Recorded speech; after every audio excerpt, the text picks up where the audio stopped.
What's up YouTube, Day here from ZephyR, welcoming you to day or part number 4 of our 7 days of Dark Magician or Dark Magician deck building week. Now basically what I'm going to be bringing you this week is 7 different meta or anti-meta decks that operate with a nice standard Dark Magician engine for you to play around with and give a go yourself and offer up as much variety as possible. Day number 1 we had the Invoked engine, day number 2 we had the Virus engine, day number 3 we had the Fusion engine, and today, day number 4, we will have the Artifact Windwitch engine. Of course, join us for the rest of the week where we have the Card of Demise version, the Draco version, and of course the most sought after Pendulum version. But without further ado, I'm going to take you through the Artifact Windwitch engine. Now, obviously with this one, they have quite a nice little synergy in the sense that the Artifact engine deals with your opponent coming into their extra deck, and the Windwitch engine gives Dark Magicians what they've kind of missed, and that is of course the ability to have a beta on board that can't be destroyed by card effect or has a lot of immunity and can negate and protect the stuff you need it to. So without further ado, I'm going to take you through quickly, like I always do on these videos, the standard Dark Magician lineup, and that is of course triple Dark Magician, triple Magician's Rod, double Apprentice Illusion.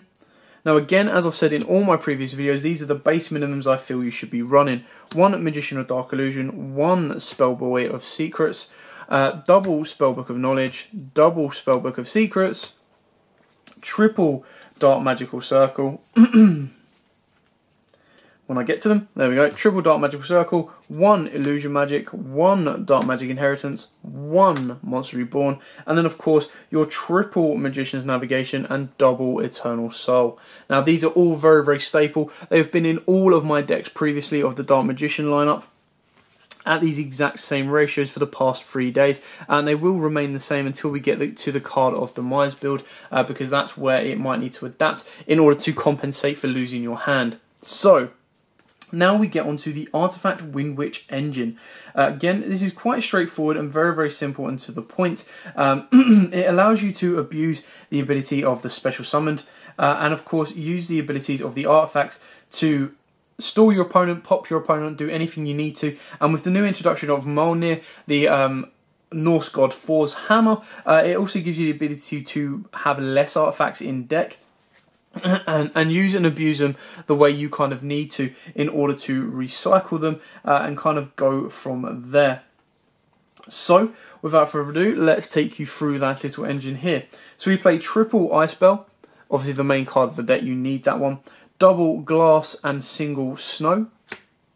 Again, gives you that ability to kind of play your cards off right, getting into Indestructible Crystal Ring, and then if you have any of these left, you can of course use them as Spellbook of Knowledge fodder on the board, but you've also got a level 4 tuner should you want to use it, or a level 1 tuner should you want to put different stuff in your extra deck.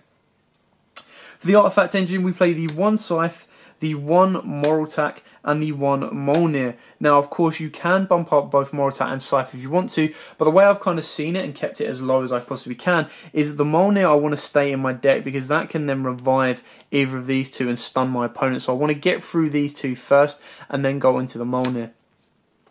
Now what I found when playing this deck is your opponent's worried about Dark Magician back row anyway. Like, they don't want a Navigation to be there, they don't want the Eternal Souls to be there, they don't want the Circles to be there. If you play the Virus version, they don't want them to be there. So they're going to be popping your back row. So it's not actually the end of the world if you have 3 of these set, or even some of these set, because they're going to want to get rid of them. Like, until they figure out you're playing the artifacts, and even when they do, the side cards you could be putting in to kind of compensate for that can be a lot worse, and it's not going to make them go, right, I'm taking out all my back row destruction. They're still going to want to deal with your back row.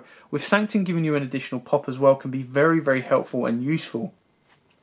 To finish off the engine, we of course play the hand traps of 3 Effect Veiler and double Ogre. Again, these can be the other ratios if you wish, but this obviously gives you a bit more protection going first for you to then be able to set up your your Windwitch engine and of course your Artifact engine should you have to go second. So that is of course down to you if you want to play the hand traps. You can play other cards as an alternative option, but for me that's kind of the best ratio that works. Now onto the extra deck. Again, very, very staple apart from the additional Crystal Wing, Clear Wing and Windwitch Winterbell if you want to be a bit more gutsy and burn your opponent for a little bit more.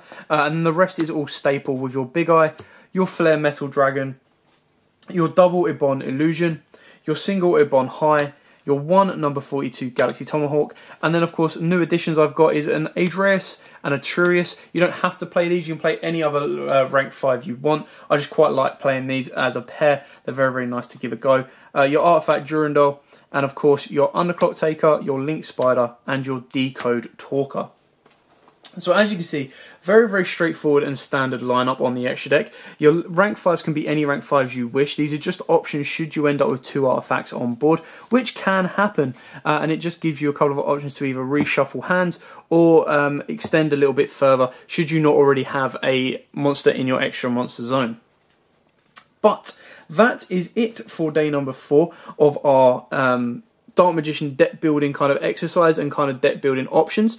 Join us for day number 5, where I'll be bringing you the Draco version. So yes, the Draco version is another very, very interesting one that Dark Magicians can use and abuse to quite an extent and get quite a lot of additional pluses off of that.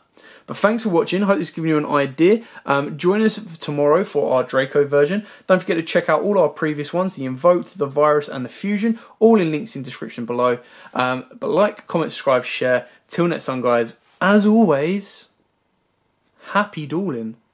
Also, YouTube, thanks for watching that video. I hope you liked it. If you did, hit that like button. And of course, don't forget to hit that big red subscribe button in the bottom left-hand corner and the notification bell so you don't miss out on anything. We've got more deck profiles, duels, pack openings, and many more Yu-Gi-Oh! Videos coming up for you all year round.